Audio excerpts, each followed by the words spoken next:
റസൂലിന്റെ ഏറ്റവും വലിയൊരു കൊതിയായിരുന്നു കഅബയുടെ താക്കോല് കുറച്ചു നേരം കയ്യിൽ പിടിക്കാന്ന് തൊടാൻ വേണ്ടിയിട്ട്. അതിന്റെ ഉടമസ്ഥരായ ഒരു കുടുംബമുണ്ട്. അതിൽപ്പെട്ട ഒരാളുടെ കയ്യിലാണ് ഇപ്പോൾ ആ താക്കോലുള്ളത്. അയാളോട് ചെന്നിട്ട് ചോദിച്ചു, ആ താക്കോല് കുറച്ചു നേരം എനിക്കൊന്ന് തരുമോ ഉസ്മാൻ, കുറച്ചു നേരം ഞാനൊന്ന് പിടിക്കട്ടെ. അത് ഇല്ല മുഹമ്മദ്, അതിനുള്ള യോഗ്യത നിനക്കില്ലടാ, തരൂല. റസൂൽ പിന്നെയും ചോദിച്ചു, കുറച്ചു നേരം തൊടാനാണ്, അള്ളാഹുവിന്റെ ഭവനമാണ്, ആദി പ്രവാചകന്മാർ കടന്നുപോയ പാതകള്, അവർ പണിത വീട്, അതിന്റെ താക്കോലല്ലേ, കുറച്ചു നേരം ഞാനൊന്ന് പിടിക്കട്ടെ. തരൂല മുഹമ്മദേ, നിനക്കതിനുള്ള യോഗ്യത ഇല്ലടാ.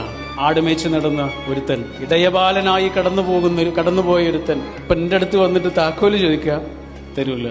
നബി ഇങ്ങനെ നിന്നിട്ട് വളരെ ശാന്തമായി അദ്ദേഹത്തോട് പറഞ്ഞു, അതെന്റെ കയ്യിൽ എത്തുന്നൊരു ദിവസമുണ്ട് ഉസ്മാൻ, ഈ താക്കോല് എൻ്റെ കയ്യിൽ എത്തുന്നൊരു ദിവസമുണ്ട്, അന്നത് എന്ത് ചെയ്യണമെന്ന് ഞാൻ തീരുമാനിക്കും. ഇല്ല മുഹമ്മദ്, അങ്ങനെ ഒരു ദിവസം ഉണ്ടാവില്ല. അങ്ങനെ ഒരു ദിവസം എങ്ങാനും ഉണ്ടായാൽ അത്